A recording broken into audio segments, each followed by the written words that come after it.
السلام علیکم. زه تیمور خان یم. دا ټایم ستاسو مخامخ ناست وم. ما یې د خپلو ناظرینو ته یا د خپلې انتظامیې ته یا د خپل هېوادوالو ته دا یو مسله ده. په روانو وه بس د لاره باندې، نو د پل د لاندې د پیلر ته مې خیال شو، نو دا پیلر د خوړ بالکل ډیمیج کړی دی. بالکل دا یو پیلر بالکل ډډ دی، لکه بالکل په هوا دی.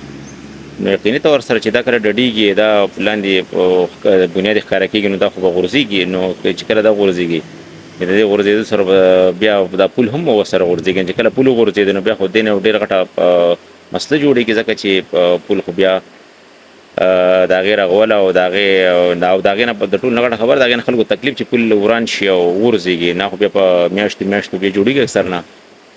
نو د دې پل مې ستاسو مخې ته راوړی باندې چې دې غور وشي چې د بریکوټ مین پل کوم چې د ګراوند سره پل دی، او په دې باندې ډېر امدوره په ډېر زیات ګاډۍ پې تېرېږي. او بل دا یو لکه دا پخواني پلونه دي، پخواني پلونه چې کوم جوړ شوي خو دومره هغه شان په ټکنالوژۍ نه جوړ شي کوم چې نن سبا دي، ځکه چې دا بالکل په سر باندې دی بنیاد دی. دغه بنیاد ښکاري، ګورئ ډډ دی لاندې، لکه بالکل ډډ دی، او لاندې ته اوبه دي، دی به نور څونه ډډي. او که دا بل ډډ ځین چې دا بل پیلر لا غورځېدلی نه، او دا وغورځېدل هم د دې دغه دا بیلنس به خراب شي د دې پل، او د یو طرف ته به ټیټ شي او که د شو غورځېږي، یا که په دې باندې بل خوړلی شي، هغه نور ډډ کړي د هغې سره غورځېږي. دا خو ډېره غټه مسله جوړېږي، ځکه دا مین سړک دی، مین په دې باندې ټول نه سیوا ګاډي په دې باندې تېرېږي.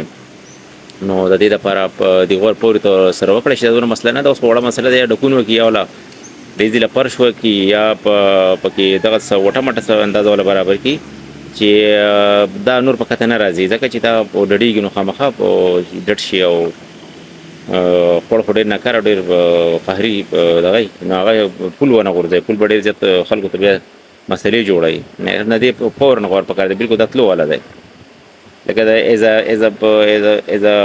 ښه شهري، ایز ا ښه انسان دا ویډیو زه شیر کوم. دې څه بل څه مطلب نشته چې خلکو ته تکلیف نه. نو دا ستاسو د مخې دی دا پل، دا یو پلم یا دا یو پیلر چې دی په دا لاندې طرف ته دا بالکل ډډ ولاړ دی، لکه د اوبو دا خوړ چې ور شوی دی.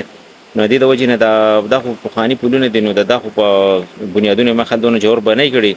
نو دا اوس بالکل په هوا دی، دا وګوره مکمل په هوا دی. چې دا په هوا دی، دا بل هم په هوا کېدی شي. که فرض که دا یو پیلر هم غورځېږي، خو دا پل به د یو طرف ته ټیټ شي که نه، نو ډېر د کروړاو نقصان هم دی، خلکو ته تکلیف یو ډېر پریشاني به بیا جوړېږي. نو د دې دپاره بس په لږ ساعت کې دې دپاره په ډېرو کمو پیسو دې دپاره لکه بندوبست کېدی شي، لکه بنده ورته یا وټه وکړي، یا پکې لاندې ورته فرش وکړي د سیمټو، یا ولا نور هسې ډکون وکړي، کچه پچه ډکون ولا وکړي، یا ورته دا خځلې مځلې راولي، یا ورته دا کاړ ماړ راولي، یا ورته لاندې ګټې مټې کېږي. دومره به وي چې د خطره به یې لږه کمه شي. دا خو بالکل که به دې یو خوړ راغی، بل خوړ پرې راغی، دا نور ډډ کړو، نو دا خو بالکل په هوا پروت دی. دا یو پیلر خو مکمل په هوا دی. که فرض که بل پیلر لا په هوا شوی نه، دا یو پیلر مکمل په هوا شي، ده وغورځېدو، نو دا پل خو به یو طرف ته غورځېږي که نه، ټیټ کېږي به. نو دا خو او مین پل دی، مین سړک دی، په زرګاو ګاډي په د ورځې اوړي په دې باندې مین NH والا سړک دی. نو مهرباني دې وشي، دې د غم دې وکړی شي، ځکه چې د یو بدې پیښې نه یا د یو غټ نقصان غوره به دی چې دې له بندوبست وکړی شي. او دا ځکه دا پل لږ برابر پل دی، د نور پلونو په نسبت دا پل لږ کولاو هم دی، او خو ښکلی پل دی. خو چې دا خراب شو، نو بیا خو ملک هم نه نقصانې ده، او د خلکو ته به تکلیف وي. نو مهرباني دې وکړی شي، د دې غور وکړی شي. دا خو لکه خپله یو ذمهواري ګڼم چې دا مخکې راوړم، که نه دې سره زما څه کار خو نشته. بهرحال په لاره تلمه، نو ما وایي چې دا مخکې راوړ، ځکه چا به د خیال نه دا پناه وي که نه. لږ خلک په سړک تېرېږي، نو دې ته به چا څه خیال چې لاندې د پل څه صورتحال دی. نو دې غم دې وکړی شي. ډېره مننه. السلام علیکم.